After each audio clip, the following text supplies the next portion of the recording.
My homeboy Pete Frank with me, and we letting everybody know who got a dream. Yo, stay focused. Keep moving forward. It's on the way. Keep that dream alive. If you got a dream, don't look to the left, nor the right, nor the wrong.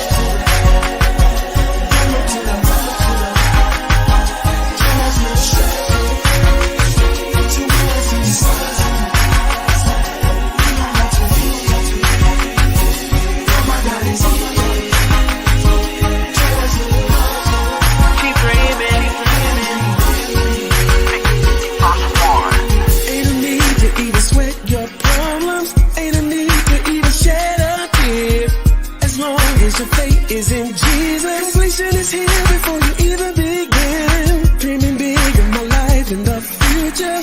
Already knowing that it's not far. Having the passion to work towards Jesus. I'm gonna keep my faith and swagger going hard. Don't do the right. Just push straight. You don't have to fear no.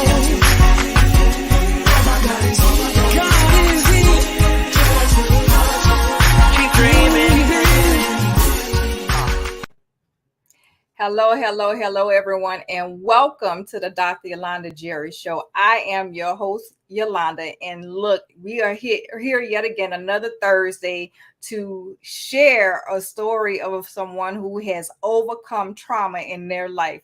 And look, I'm really excited about the guest that we have on tonight because she is also a contributing author to my first book anthology, which is My Walk Past Hell, that you see right behind me. So look, I am excited. Please share this broadcast, tag someone in, grab your family member, your friend, your cousin, your brother, your sister, whoever, because listen, this lady, she is seasoned and she is going to come bring her story with us tonight. So again, please share this broadcast. We're going to go to a promo about the Dr. Yolanda Jerry Show, and we will be right back. Welcome to the Dr. Yolanda Jerry Show, where you will hear stories from people who have experienced hell on earth and have walked past hell to share their stories. You will also hear what they are doing now and how their businesses, nonprofits, and ministries were birthed from their past trauma. So let's empower the world, one story at a time. Ladies and gentlemen, Dr. Yolanda Jerry.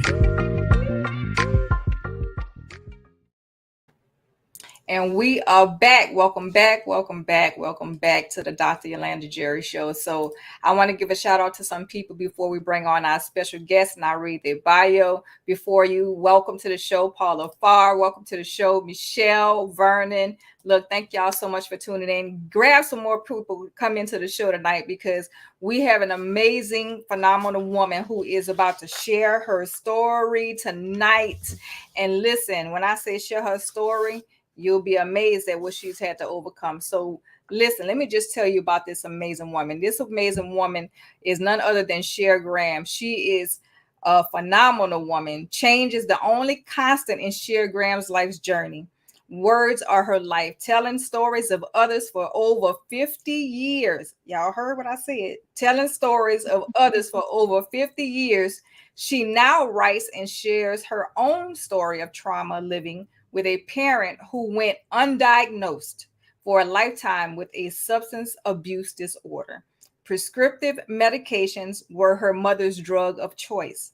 Perseverance is her action, adding humor and experiences to her writing and speaking. International leadership and behavioral health speaker, acclaimed award-winning anthology co-author / writer, businesswoman, educator, community leader, coach, happy heart person that she is, peace builder, empath, dream maker, mental health advocate, and CEO of Synergy Solutions Collab in Mobile, Alabama.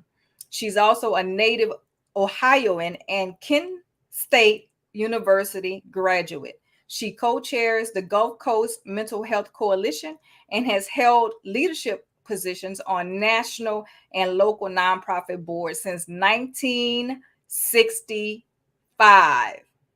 I told y'all that this lady was a seasoned woman. Y'all ain't hear me though. Her forthcoming book projects for 2023 and 2024 include her autobiography, an inspirational journal series, and a business case study on leadership and the human systems integration of business dynamics. So, look, without further ado, I am here to welcome none other than the amazing Cher Graham. Hello, Cher. How you doing? Hi, everybody. Hi, Yolanda. It's so good to see you. It's good to be back, and thank you. I don't know how I can follow you and my bio, so and I'm not that old, but I am older. So look, you're only as old as you feel. So look, at that's absolutely right. Yes, yeah. Age ain't nothing but a number, but you do have experience to share with us. You do have wisdom to share with us because you have been here longer than most of us. And so I just want to be able to not only just learn about your story, but also share your story with others who don't know you. And so thank you so much for just even, wanting to come back to the Dr. Yolanda Jerry Show to share this particular story with the world this evening. So thank you so much. And for those of you that's just tuning in, we are here with Cher Graham. And today our topic is breaking boundaries with a substance abuse parent. Whoo, that's a heavy topic. It is. And it's a topic that it took me many years to figure out how to do that. But breaking the boundary of a parent who not only went undiagnosed with the mental illness of hypochondria and opioid disorder, substance abuse disorder, it was powerful for me to make sure that I took care of myself. And I can tell you, over 62 years, my mother passed away in 2008. That was 13 years ago. So 13 years ago, I was in my late 50s. And I can tell you that until that point, from the day I was born, my mom took prescriptive drugs. Now, like every parent, when you look at that from the trauma-informed care perspective that I teach and work with, you want to get to the root and the core of what and why. Well, I was, according to my mother and my father, I was the why. I don't know if my birth traumatized her. I don't know what happened. My grandmother refused to talk about it because in the 1950s, in the 1940s, and yet today, parents and people do not want to talk about mental illness. They do not want to talk about drug addiction or substance abuse, whatever that substance abuse is. And my mom's drug of choice were prescriptive drugs. And so we haven't really come a whole long way in not wanting to talk about it. And so if there's one thing that I have learned, tip number one, the first thing I've learned is to share your story. Talk about it. Yeah. Because if you don't talk about it, you don't know who in your family wants to talk about it, who needs to know about it. But more importantly, start the dialogue in your community. Because you know that if it's not someone in your family, or you're not in that position of having to make those choices, or even having a diagnosis, a mental illness diagnosis, we all need to work together to create a more calmer and more peaceful and more vocal environment so that we can break the stigma. Right. And that was part of it. My grandmother, my mother's mother, had 7 brothers and sisters, and they saw the behavior. And that's when, as a young child, I saw how my mom's behavior toward me. I was an only child for 4 years until my sibling was born. The minute my brother was born, life changed. Wow. I was no longer part of the family. And when you think at 4 years old that you're not part of a family, I look back at those years. As I was writing my autobiography a couple years ago, I didn't like how I'd written things because I wanted to remember positives. So I went back to find the positiveness in my relationships with both of my parents.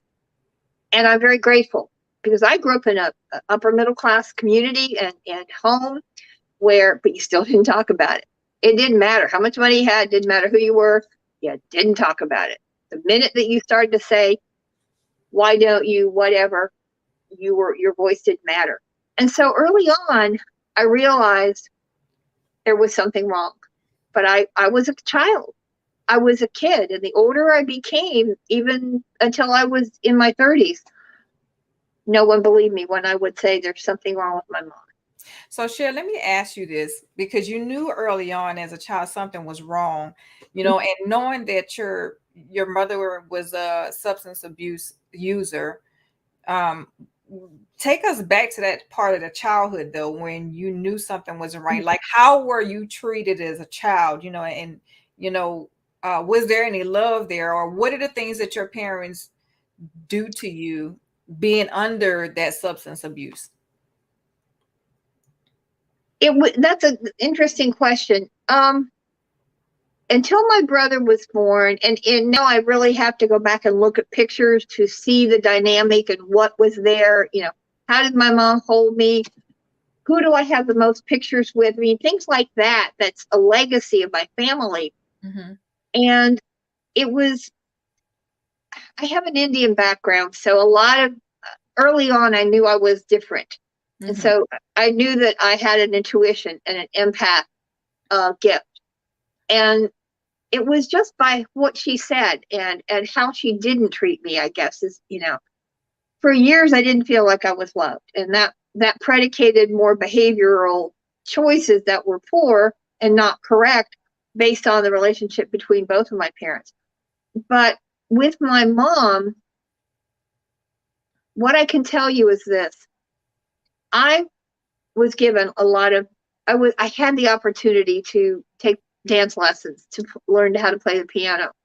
And I remember I must have been 4 or 5. I don't think my brother was born, but he might have been. He was still a baby. Right. And my mother's drug of choice in the early 50s was Valium. That was what the doctors prescribed. Mm. You know, they wrote that 1 milligram of Valium. And man, that made a difference in any woman or any man's personality. And I remember her cutting her 1 milligram Valium in half right before we left for my recital, and she gave it to me. What? Yeah. To you? Because I was a very curious, you know, energetic child. And so because it calmed her down. So her rationale, this is where that drug works in your brain. And it told me this is wrong. But you're 4 or 5, you do what your parent says. Wow. Even though I knew that was wrong.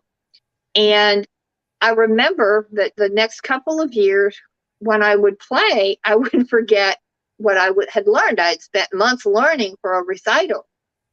And at that point, after my brother was born, I think the more that older I got, maybe 7 or 8, I realized, no, this is not going to happen.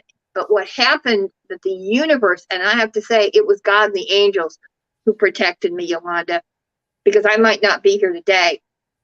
But they protected my body because my body told me that I was going to be sensitive to all of these different kinds of drugs. And I was, and I am today.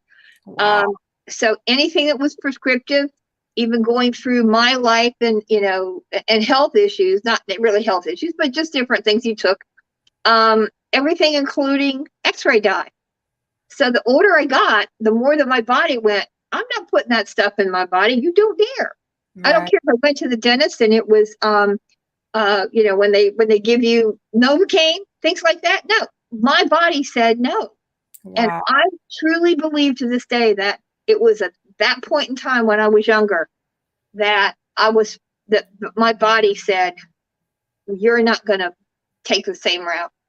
Wow. And I have been so fearful. I mean, I am very cautious about what I put in my system. I'm very healthy, but I also use a lot of organic supplements. I even look at my supplements. And today, at 70 and a half, I'm on 12.5 milligram of metapropyl for blood pressure. Right. That I don't like to take, but if that's the only thing that I can take, and it took us a while to figure out even then what I could take, I'm very blessed. But those early years of seeing what her taking that pill did to her personality and the behaviors hurt my heart. Wow. Cher, just, I mean, it hurts me to just even know that your mom was so influenced by, Valium that Yeah. she felt the need to give it to you at a very, very young age to calm you down, I guess, because it calmed her down. Do you know what even led her to being on Valium in the first place? Well, if you ask my grandmother, which she blamed it on my mom being a blue baby and having colic, to my mother, my other grandmother, my paternal grandmother saying it was because of me, I would assume my birth. But looking back, I was an indigo child. I was an early learner. I spoke, I talked early. I was able to read early. I walked early. So a lot of what I did in that curiosity stage, some might call it hyperactive. I was curious. There was so much I wanted to learn.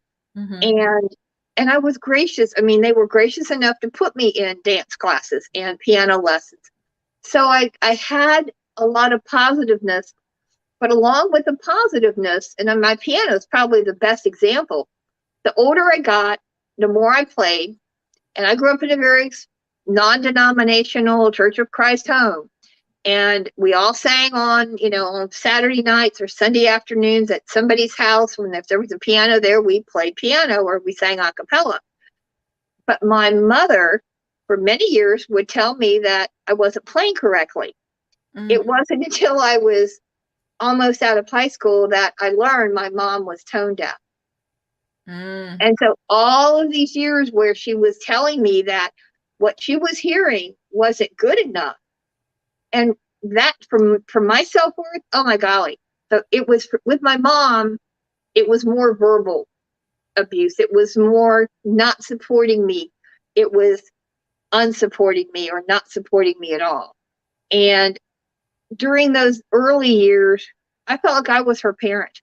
I was given my younger brother to take with me when I would go play with the girls next door. There were 8 girls that I grew up with from 5 to high school, all the same age. We all went to the same high school together, elementary, junior high, and high school. But none of them had a younger brother, and they didn't want my younger brother with us. 8 girls and my younger brother, and he's 4 years younger. And for me, I was not asked. I was left out of a lot of things during high school, during school, because I had a younger brother that I had to watch. And sometimes I felt like I was my mom's parent. The older I got, the more that became wow. the So issue. let me ask you this, Cher. Do you think that because you mentioning this about you felt like you was basically the parent, being a parent and being responsible for your brother, so now everything is like the limelight's on him and not you? Do you think that the Valium and being on those drugs is what basically pushed you to the point to where your mom couldn't take care of either one of you, so she relied on you because she couldn't do it herself to take care of your brother? When you live in what I call the Beaver Cleaver home, and for those of you who are younger, Beaver Cleaver was a television show in the 50s and 60s where 2 boys lived in this parent. You had a white picket fence around it. You opened the gate, you opened the door, and everybody was happy. Everything was wonderful. In my home, there was no white picket fence, but even if you opened the door, the minute you closed it, it was not what you saw on the outside. The environment, that behavior, and even my mom and I's relationship was somewhat, it destroyed our relationship growing up. My dad worked. He was, very successful, but he worked a 8 to 6 job, 8 to 5 job every day. He drove a half an hour away to go to work, an hour away, I guess, and come home. I mean, we had a, pretty regular lifestyle. I knew he left at 7, had to be at work by 8. We went to school. My mother did not work till I was older. My brother was older. She went to work.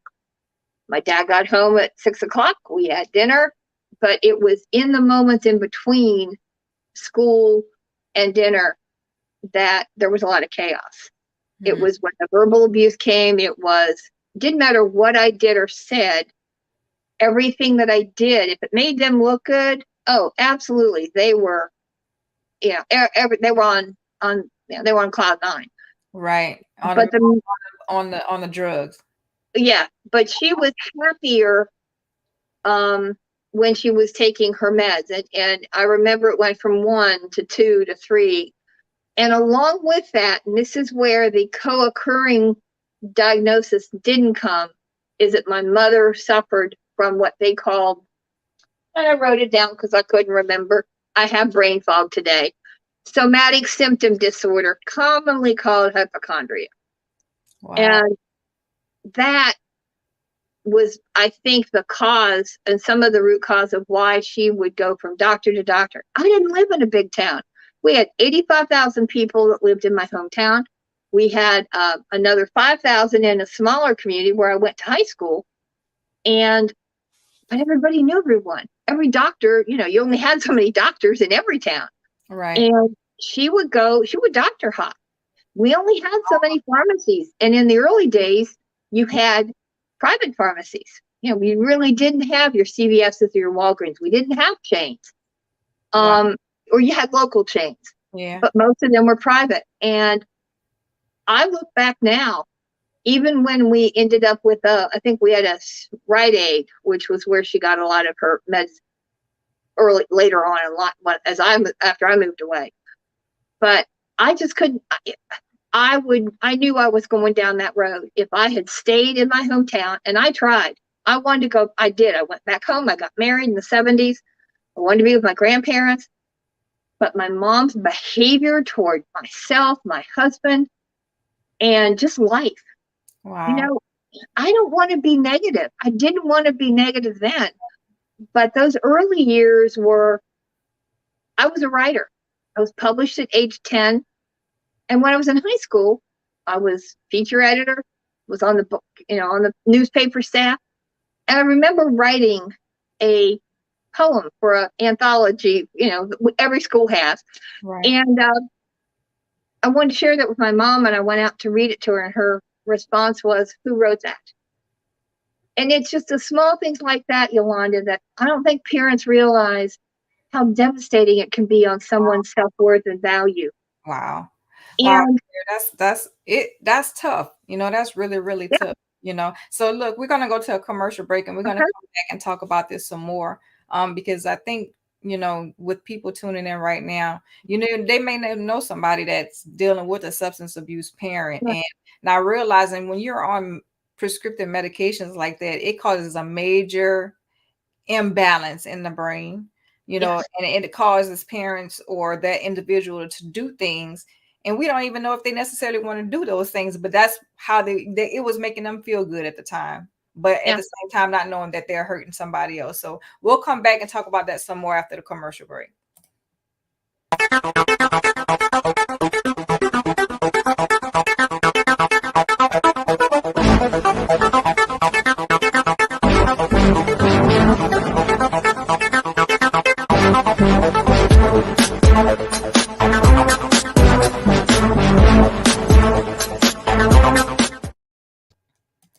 And tonight's show is sponsored by Believe in Your Dreams TV network.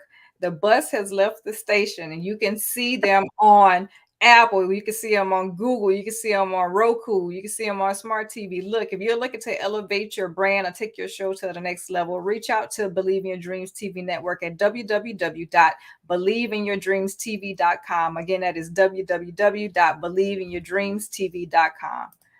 So, Cher, I want to ask you this because, now you're seeing the sign, you're getting the repercussions from all this, right? Now you're a little older and you're looking at things that you're accomplishing. And here it is, your mother still does not recognize or honor those accomplishments. So it's still damaging to you. You're still feeling like a place where she doesn't care and it doesn't do any good for you.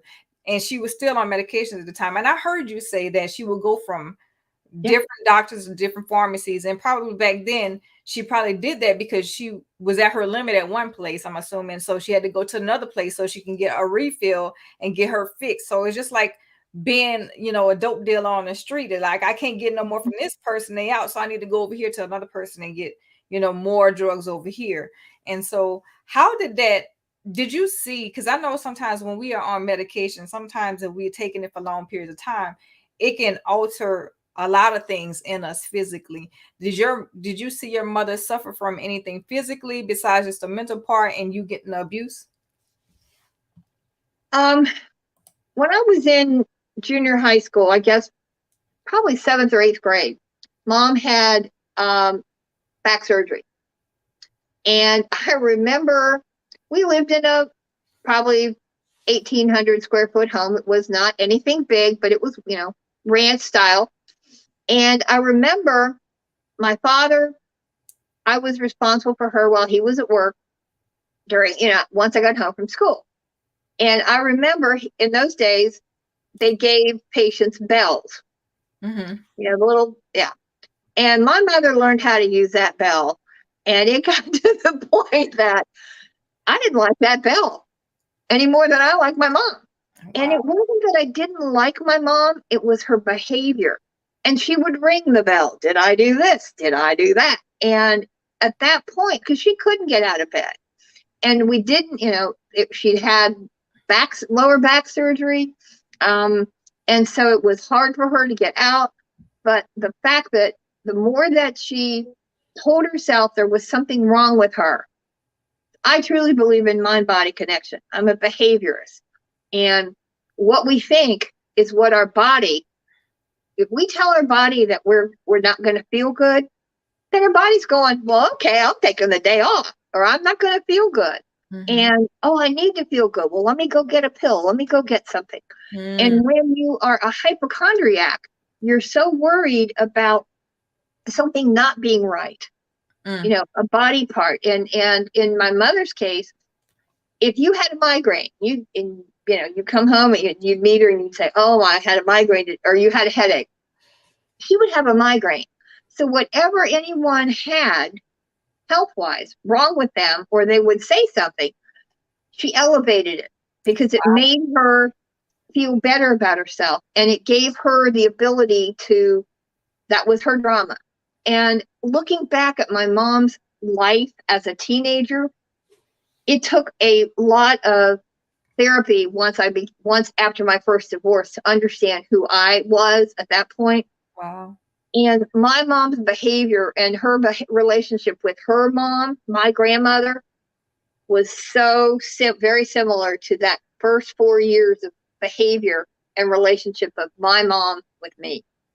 And I think, you know, if you think about it and you look at generational substitute for the behavior, do you think that her being on drugs was basically like a self-soothing substitute because of the love she didn't get from her mom? Once we know that she became addicted to him, right? So that way she, yeah, I mean, and the irony is that I love my grandmother, but my mom had a brother who was 5 years younger. So getting into the details of who your family is and their relationships, Yolanda, I would suggest everyone does, because it will tell you a lot about who you are, about how the family dynamics generations back. Because if you met my grandmother, my maternal grandmother, she was the light of the earth. I mean, this was a woman that did not have a whole lot of money. In those days, you know, you married up. My mom did, because my dad, you know, he left college. He had a good job. And it was just the dynamics. I mean, I've learned so much about my family history. Now, if you ask my brother, we do not get along. I've not talked to him in 12 years because of what has led to where we are now. But breaking that boundary, I had to set the boundaries. And I learned early on, I was not going to take the same path that my mom did. I went away to college. I did not want to be in that environment because I suffered. I can't say I suffered. I see now the differences in my relationships with my classmates and my own self-worth and my own self-value, even though I was doing great things. But if I was doing great things and won awards and it made them look good, of course, I am there. The accolades were there. But the minute that I made a bad choice, if I dated someone they didn't like, and it was basically, I was always told, I know what's best for you. And if you listen to me, so I had no voice. I wasn't able to really understand and make decisions. And the one area that I had no education from my parents and no role modeling was financial. And if you don't learn anything from what I'm saying today, parents, if you're a new parent, if you're a parent now, or if you're a grandparent, think back. I have made poor financial choices because I did not have the education nor the role model, because I wasn't brought into the discussion of money and finances in the family. And it was almost like, and I always use this example, yes, I'm clairaudient and I hear things and whatever, but it was kind of like it was osmosis, and that you don't learn about money through osmosis. That's a plant process. That's not a money process. But it's things like that, Yolanda, that set my path and my journey. So it was me who had to make those decisions. But I can tell you, I became an imposter and had that imposter syndrome because I had to find my own world. And sometimes it was not a real reality. It was my world here, but it wasn't with drugs. Later on, as I moved back to my hometown when I was 25 to get married, and again, as I said, I wanted to be by my grandparents, but after 4 years, I couldn't handle it. It was so devastating because I wasn't part of the family. If I didn't do what someone said, and ironically, I married two men, both of my husbands, I married 25 years apart, had the same personality, the same narcissistic behavior as my father. Now, I look at my parents' marriage, and that was not what I wanted to see because they were very destructive, to the point that when I moved to Atlanta, when I was in my 30s, I wrote them both a letter and told them they needed to get divorced. And then my aunt reminded me that no, then we'd have 4 unhappy people instead of 2. So, there's some humor behind it because I have to find that humor. My parents' friends, their friends from church, stopped being their friends because my mom's drug addiction impacted things she would say. She had no filter. If she didn't like something you got her or for Christmas, or she didn't like you, she'd tell you. Or she would be nice to you and then turn right around and talk about you behind your back. Wow. Now, the drugs impacted her because the more that she found things wrong with her physically, the different drugs she had. She had drugs to the point that in 1988, she called me one day and she was in the hospital. This was her pattern of behavior. She would call me and tell me she was in the hospital again or she was feeling badly. And I just, had to sit and listen. But there were months and years I did not talk to her. Wow. Because it was the same negative behavior. It was the same negative conversations. And it was all about me. I was the problem. I was the problem with my parents' marriage. Everything was on my shoulders. And I just said, you're responsible for your own marriage. She would even call me and tell me to talk to my father. This dysfunctionality. And I don't know if she was jealous of my relationship with my dad, because my dad and I kind of got along, but looking back now, he didn't protect me from her. She didn't protect me from him. And they allowed my brother to be the verbal bully. Wow. But he learned that behavior because they were bullied. I was bullied by my parents. And when parents don't pay attention to what they're saying to their kids, they can be, condescending. It to me is a form of verbal abuse because you're bullying your kids. Be nice. Say thank you. Right. Say please before you ask someone to do something. small things like that make a big difference in relationships. And I didn't really have, I did, but I didn't. And this is where I struggle, because I had grandparents who loved each other, but their relationships were they were cold. Mm-hmm. I don't remember in all the years that my mom was on this earth, she passed away at 78. I don't remember her ever saying to me, I love you. Wow.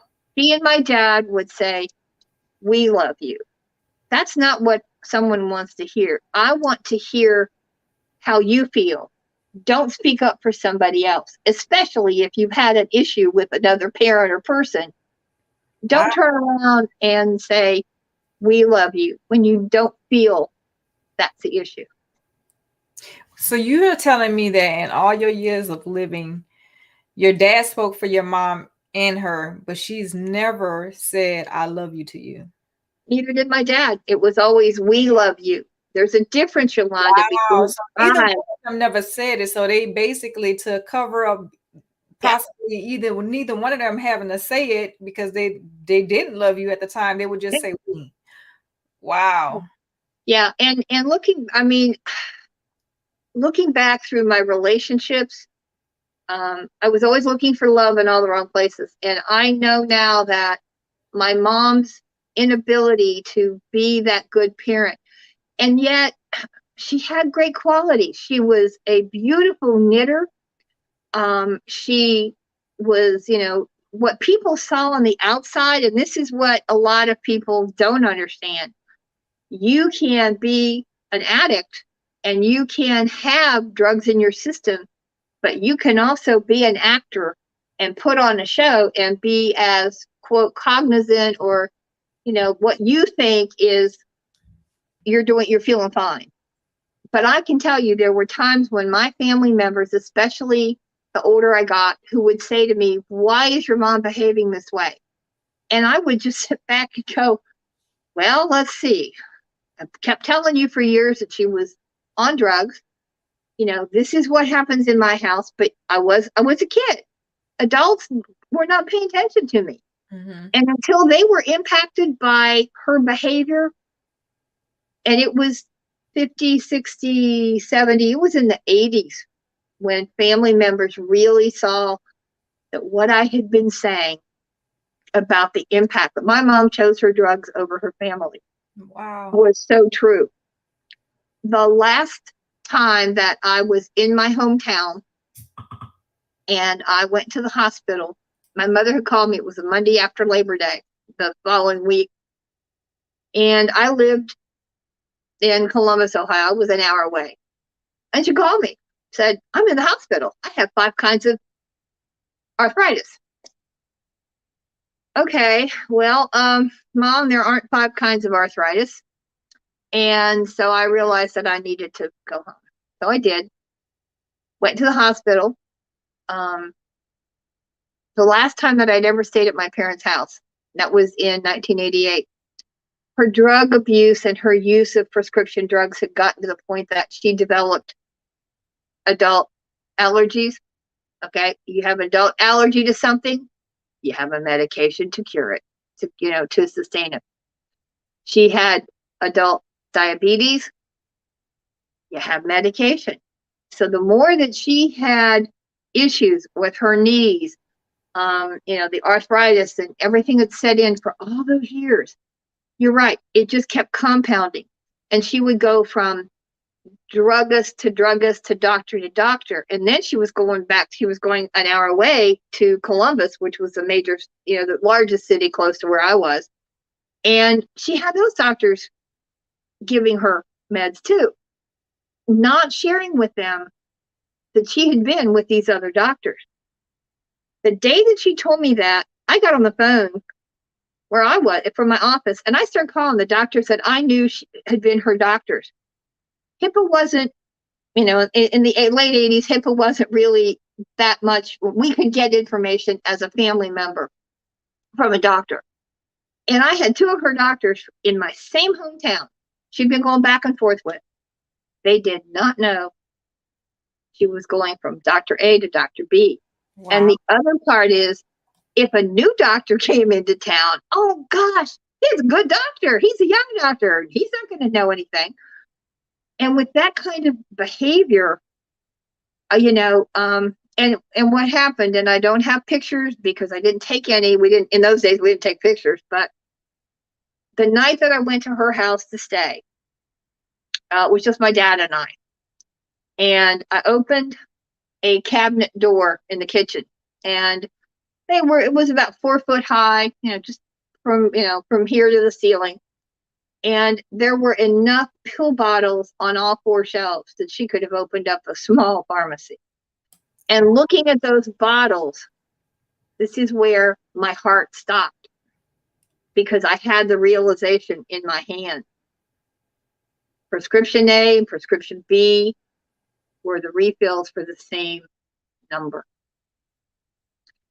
So she would find a reason to get a prescription, a refill for something from the same pharmacist.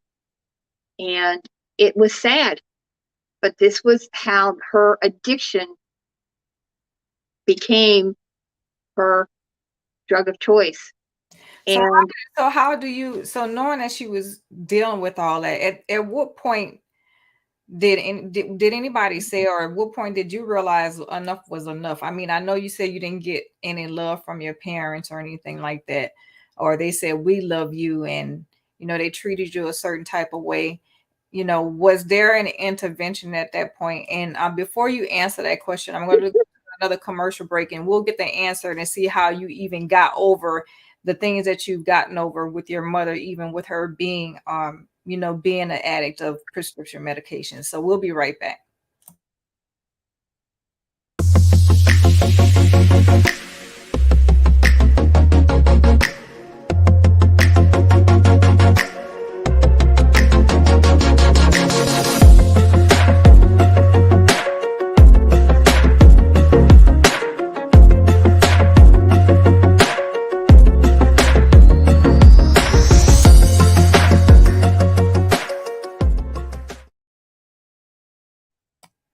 And tonight's show is sponsored by GoFig Company. If you're looking for a business to take you to the next level with your visibility, help you with your automation systems, you need a new website, or anything like that, I would recommend GoFig Company. And you can contact them via their website. That is www.gofig.com. Again, that is www.geauxfig.com.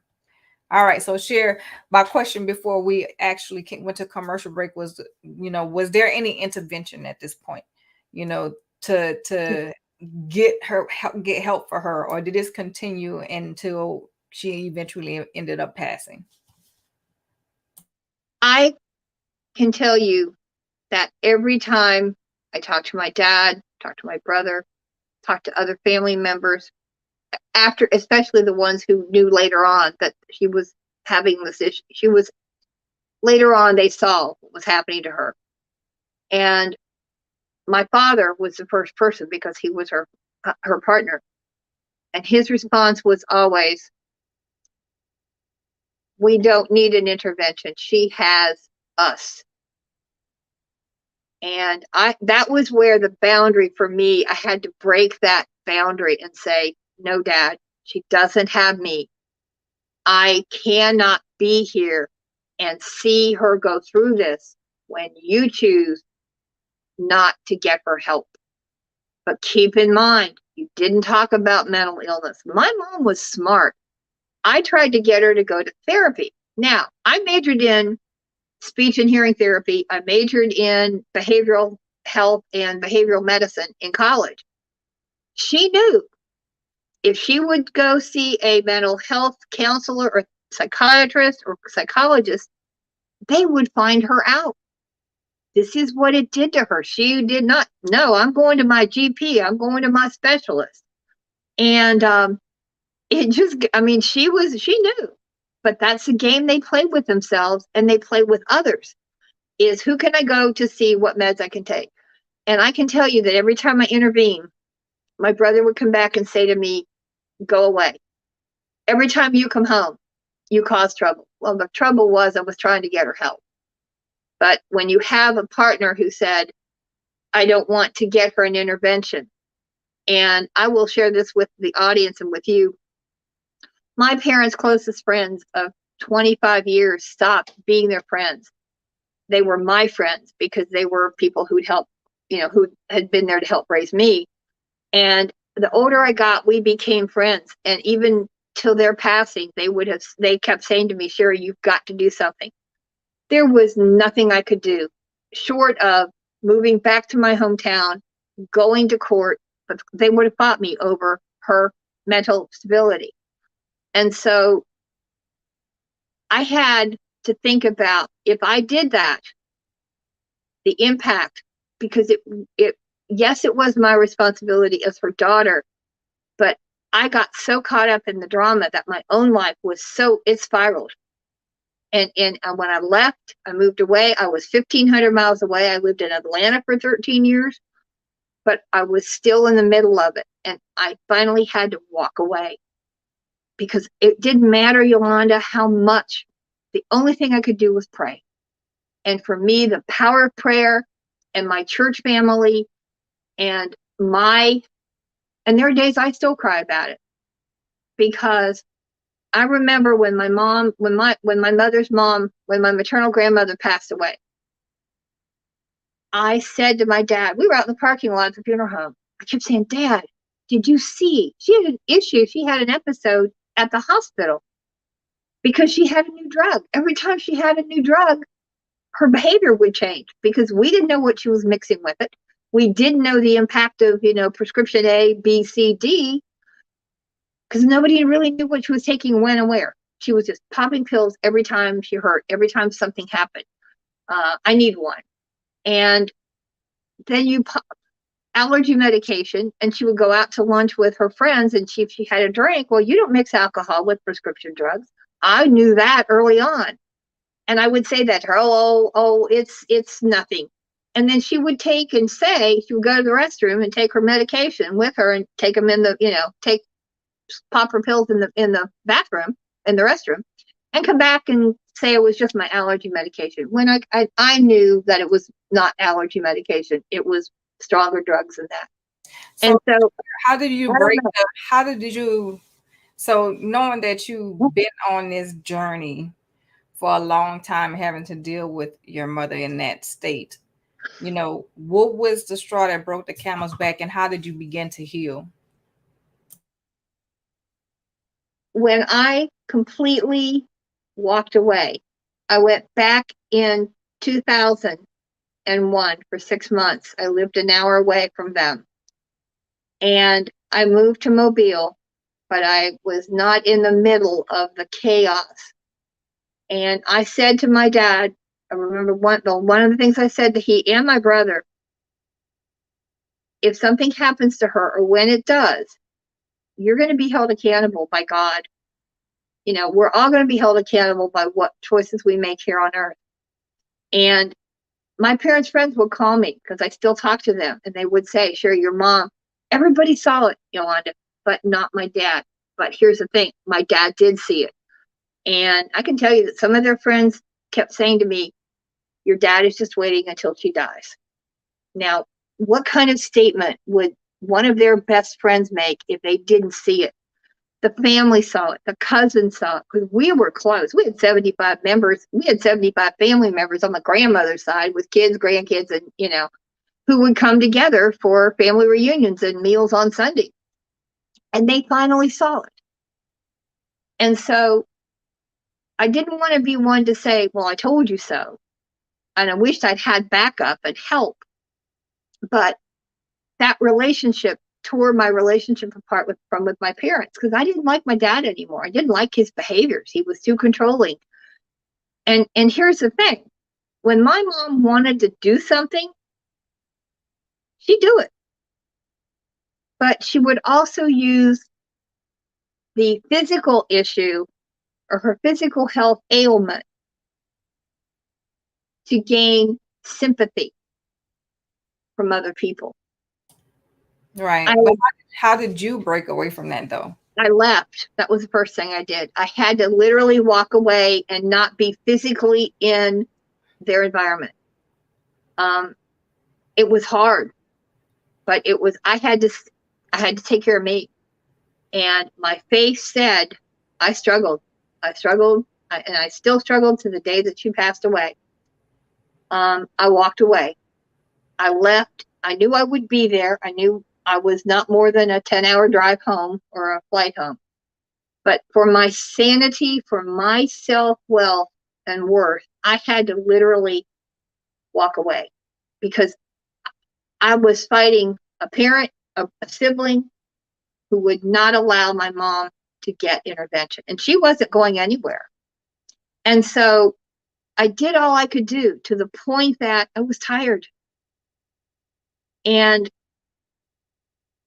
I saw in that period of 25 years between my two marriages, my life was out of control. I was making poor choices. I wasn't taking accountability for what I did. I was living a really good life. I was the imposter syndrome. You know, I was the definition of imposter syndrome. And yet I looked back, I was my mom without the drugs. Wow. So did you have to get help? Like, did you really have to get help to help you start healing through all of this? What did you, because we're close to the near end of the show. I went to therapy. I practiced my faith. That was the first thing. God and the angels were there. But I did seek help. I asked for help. I woke up one morning 20 years ago after I moved here to Mobile. And I said, I'm done. No longer. I cannot be an imposter. I have to be transparent. I have to be accountable for my choices. I am accountable now. You ask me a question, I answer it. I had to get help to heal, because my self-worth for all the things that I'd done over my life that were so wonderful. And I now go back to saying, if I could do it here, I can do it now. But it wasn't until I wrote my book chapter in your book 18 months ago that I was forced to come to terms with my choice. And I'm so glad and honored that I did, because I have cried. You're talking to a person who doesn't cry. I've looked at life a different way, and I do not use drugs today. I don't even take aspirin. I look at what my body is, because God said, take care of your body. It's a temple. And I am really, there are things I'm still learning. But I just know that transformation came when I said, I don't want to go down that path. And God showed me what I need to do. And I needed to do 180, 360 turnaround in attitude, in mindset, spirit, and mind, body, and spirit. And I am here today because I look back, and I might not have been here today had I said, oh, well, let's just, if they're going to tell me that I'm no good, well, I might as well just do something that, shows them that I'm not worth anything, and let me take a drug. Wow. Cher, I thank you for sharing your story. I mean, and just even acknowledging the fact that, you know what, you made these choices based off of how you were treated, and then you realize how it made you feel. And you also realize that you didn't want to be that person anymore. You didn't want to sit there and be the person you were for all these years. So you basically said enough was enough. You cut your mom off. You decided to choose you, and you decided to choose God and to ask Him for help to order your steps. That's so powerful that you said that just a few seconds ago, because some people don't understand that sometimes it takes us just fully surrendering, getting out of our own way, and turning everything over to God and letting Him know, okay, I'm ready, because I don't want to be this way no more. I need a renewed mind. I need a renewed life. I need to, even at this point in my life, I need to start over, but start over as a different person. And that's quite okay, even years and years later. So thank you so much, Cher, for just sharing that. And if there's somebody who's dealing with what you have gone through, and they may be at a young age right now, how would you encourage them to say, you know what, choose you early on, or try to see what you can do to help? And if you can't help, how do you set that boundary so that way you can continue to move in a direction where you need to allow yourself to heal, and then also allow yourself to move in the direction of where God wants you to go? You said it. Choose you. Ask for help. Do not be afraid to ask for help. Ask anyone. If you're young, ask a parent, ask a peer. If you don't know what to do, call me. I am here to help because we're all here to help each other. Pray, but more importantly, that's why we're here. We're all human beings who are here to help each other. And so the best advice I can get is choose you first because you are awesome. I am awesome. Yolanda is awesome. We are worth it. You are enough. And listen to what you're saying to yourself, but choose you, please, because you are important.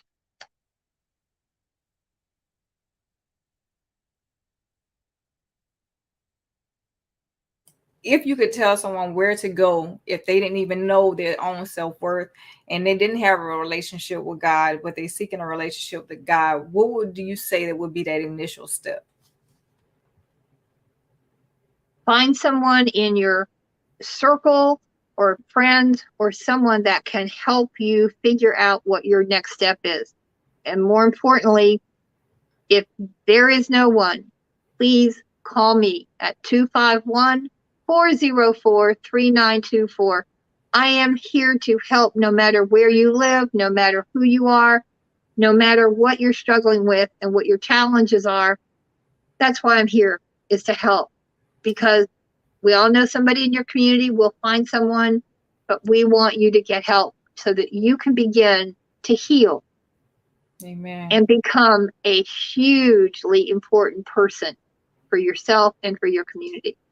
Wow. Thank you so much, Cher, for even offering yourself as a vessel. Because sometimes it's hard for people to take that first step and they don't know where to go. And sometimes they don't even trust the people in their own circle. So it's like, well, where do I go now? So for you to even say, well, go to someone, I mean, and it's okay to go to someone you don't know, and just take a leap of faith in hopes then and trust that God will send you to the person that you need to go to get the help that you need. So thank you so much.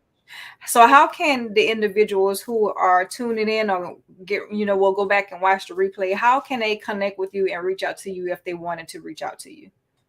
There are 3 ways.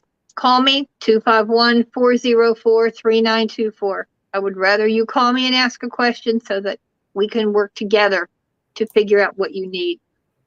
You can go to my website. It's www.chergraham.com. That's SHERGRAHAM.com. Click in the upper right-hand corner where it says contact and send me a message. Or you can email me at synergytosoar@gmail.com. That is SYNERGYTOSOAR@gmail.com. My purpose here is to help you soar to be the best eagle that you can be. Amen. Thank you so much for being my special guest tonight and being very transparent about the story that you had with your mom when you had to basically set that boundary and just break free. So Thank you so much for being my guest tonight. I look forward to all the things that you have coming up. Is there anything that you would like the audience to know that you have coming up before we end the show tonight? Yes, I will be on a book tour throughout the Midwest in July and August, but more importantly, write your thoughts down. I've got another book coming out. I've been involved in 5 anthologies over the year, and we have a the Gulf Coast Mental Health Summit is in September, and I'm working on that because we are looking at mental health in the minority community. So lots of exciting things to come. As you said, my book is coming out next year. But more importantly, just here's what I want to say. Breathe. Yes. Yeah. Smile, even beneath the mask. Pray, read, and know that you can be heart calm. Thank you so much for that share. So for those of you that just not tuning in, you just missed an amazing hour with Cher Graham. So make sure you go back and watch the replay because she shared her story about breaking boundaries with a substance abuse parent. So go back and catch the replay, share it out with someone that you know that may not have tuned in and listened tonight. And look, I'm just going to end it with this. and say, look, if nobody has told you today that they love you, know that I love you, but most of all, God loves you. And remember to come back here on next Thursday at 7 p.m. Central Standard Time, 8 p.m. Eastern Standard Time for another show. And who knows who our next guest will be. So you got to make sure you come back and tune in. So take care and be blessed. See you next Thursday.